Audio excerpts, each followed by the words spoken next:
അപ്പോഴേ ഇന്ന് ഞാൻ കുട്ടികളുടെ ലഞ്ച് ബോക്സിൽ ചോറുപ്പുമാവാണ് കൊടുത്ത് വിടുന്നത്. അപ്പോൾ ഇവർ പറയും എന്നും അങ്ങ് ചോറ് കഴിച്ച് മടുത്തു, എന്തെങ്കിലും ഒരു വെറൈറ്റി ആയിട്ട് ഉണ്ടാക്കി തരാം. ഞാൻ വിചാരിച്ചെന്നാൽ ചോറുപ്പുമാവാക്കി കളയാം.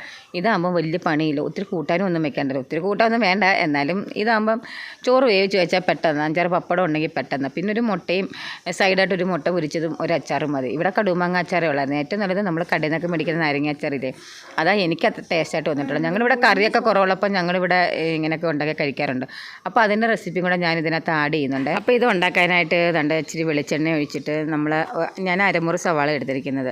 അപ്പോൾ ഇവിടെ സവാളയൊന്നും അങ്ങനെ കിടക്കുന്ന ഇഷ്ടമല്ല. സവാളയും 2 പച്ചമുളകും കൂടെ നീളത്തിൽ അരിഞ്ഞിട്ട് അത് ഈ കളർ വരുന്നത് വരെ വാട്ടിയെടുക്കണം, ഒന്ന് മൂപ്പിച്ചെടുത്തിട്ട് അതിനകത്ത് സ്വല്പം മുളക് പൊടി, സ്വല്പം മഞ്ഞൾപ്പൊടി, കൂടുതലാവാൻ പാടില്ല കേട്ടോ, എന്ന് വെച്ചാൽ നമ്മുടെ ചോറിന് അത്രയും വലിയ കളറായി പോകും.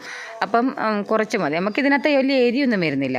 പിന്നെ അതൊന്ന് വാടി കഴിയുമ്പോഴത്തേക്കിനും നമ്മുടെ ആവശ്യത്തിനുള്ള ചോറ്, ഇതിപ്പം ഞാൻ ഇവർക്ക് രാവിലെയും കൂടെ കഴിക്കാനുള്ള ചോറാട്ടോ. സ്കൂളിൽ കൊണ്ടുപോകാനും രാവിലെ ഞാൻ ബ്രേക്ക്ഫാസ്റ്റ് ഒന്നും ഉണ്ടാക്കിയില്ല. അപ്പോൾ അതിന് അവർക്ക് ഇവിടെ കഴിക്കാനായിട്ടും കൂടെ ചോറുണ്ടാക്കിയതാണ്.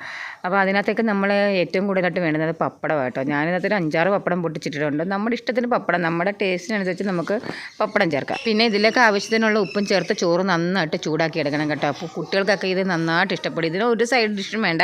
ഇതിന് ശരിക്കും പറഞ്ഞാൽ ഇത് മാത്രം കഴിക്കാനാണ് നല്ലത്. പിള്ളേർക്ക് ഇവിടെ മുട്ട വേണമെന്ന് നിർബന്ധമൊന്നുമില്ല, ഞാൻ പിന്നെ പൊരിച്ച് കൊടുത്തു വിട്ടുന്നേ ഉള്ളൂ. അപ്പോൾ ആദ്യമായിട്ട് കാണുന്നവരുണ്ടെങ്കിൽ ഒന്ന് സബ്സ്ക്രൈബ് ചെയ്യണം.